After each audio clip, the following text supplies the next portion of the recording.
affect radio B because it's on the different frequency, so these things stop affecting us. The ones, and this I think is very significant to what we've been talking about, the ones who are not opening up, who are on that frequency which they're targeting, they're going deeper. They are going to respond more and more in line with that frequency range manipulation, and so they're going to be more closed, more robotic, whereas other people who are not being affected by that manipulation because they're out of the vibrational stadium that these people manipulate, they're not going to be affected by it. And I tell you, Alex, that these people that are behind the New World Order are terrified of an awakening humanity. It's a mental and spiritual rebellion against tyranny. Did you see the Baltimore Sun article 6 years ago where DARPA, that invented the net and everything else, said we are in the field testing waves and towers to make people relax during emergencies? And they said, and we have the patents from the 50s, but I mean, they were testing us when they just put that in the newspaper.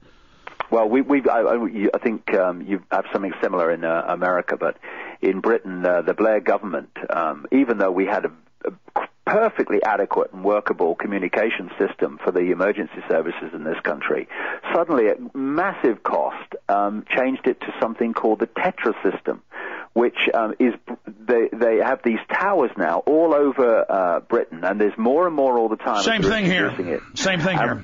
Yeah, and they operate within human brainwave, the range of human brainwaves. Now, you know, I say to people who say, well, it won't affect us. Well, hold on a second. When you go under those great power lines in your car with the radio on, what happens? Oh, well, I get interference. Well, that's what they're doing to our electrical system and balance in the human body and the human brain. But again, the more we open up, the more we raise the frequency and expand the range that we're accessing, the more these things that are operating with a certain frequency range are not going to affect us like they're going to affect people who are still in that frequency range. And but it's still not good for your tissue. I mean, no, it's not. It's not good to have. But I'm saying that if you're operating within these low emotional and mental states, then these things are going to affect you so much more powerfully. David, we're going to talk during this 4-minute behind the scenes and come back for 5 minutes and then take calls. 1-800-259-9231. But when we come back, I want you to talk about the stakes of what we face if we don't beat this, or whether you think it's foregone we're going to beat it or foregone we're going to lose, or what their master plan is. I got to get that out of you, David, before you leave us. But right now, we're going to talk more behind the scenes about mind control. Now, from the makers. Okay, John, let me talk to him. Hey, David, I wanted to tell you a story. I mean, obviously you know about all this, but I remember 15 years ago or so, before I even got on air, I heard about this. I think on a Discovery Channel show or something. A lot of it's admitted, so I went to the library. I was in college then and looked it up. And not just subliminals in movies or TV. They admit all that. I took RTF, and that was in the textbooks, and you tell the public they don't believe it exists. But I remember reading that they have different standards for flicker rates, and that the U.S. adopted in the 50s a flicker rate that just so happened to be at the same rate of the brain, and that exact frames per second, that exact flicker rate, and that it is a fact. They know it's hypnotizing you. Yeah. And I wanted to ask you, why did Europe have a different, higher rate? Why did the U.S. and Canada adopt one that did resonate exactly, and why did Europe go with one that does mesmerize but not as well? And then what do you think all the high-def TV and all of this is about? Well, maybe they weren't as accurate in Europe as they were in America. I can't answer that question, except that the principle of what you say absolutely fits. I tell you one thing that I've intuitively felt for such a long time: this obsession and race to switch over from analog to digital TV, and it's 2012, everything's going to be digital in this country, in Britain. There is some, I can't absolutely articulate great detail, there is some massive significance in terms of the effect that we've been talking about with digital TV. Well, I know this, David, when I watch, I don't watch a lot of TV, but I have a big screen TV here at the office, and we have digital cable. When I do watch it, they'll have like 5 screens in the back with video, in basic marketing, they teach that makes you go into subconscious mode because only the subconscious can watch the 5-6 screens with the info babe. They have scrolling at the bottom. Now that's 8 inputs, 6 screens behind her, the scrolling, and then they'll have some blue or pink mist flying around, and then they admit there's subliminals in those, so that switches off conscious. They admit that with video games, now with millions of people playing the same game at the same time, that you go into a below sleep state. You're in a sleep REM when you're watching TV after a few minutes, but with the video games, you go into oxygen narcosis, pre-death function, and that's why a lot of folks are dying playing video games. Kids are having seizures. They are putting us into a death state. Were you aware of that? Well, not in that detail, but it absolutely fits. No, that's mainstream news. Mainstream, the video games put you into a oxygen-starved death narcosis, unnatural near death. I'll tell you where it fits this most accurately. I mean, I've been aware of what video games do in principle and stuff like that.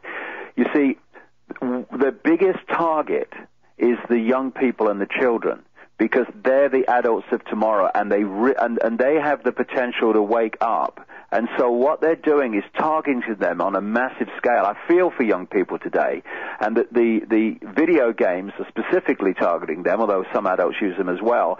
So, I mean, if you look at the most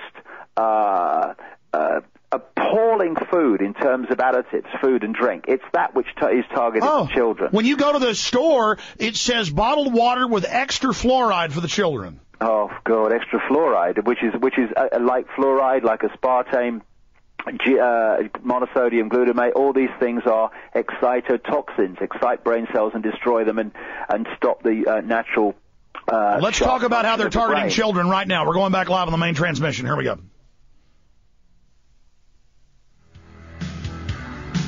David Icke was just talking to me behind the scenes here for PrisonPlanet.tv about how they're targeting the children. You go into the store, it says fluoride water for kids, extra fluoride.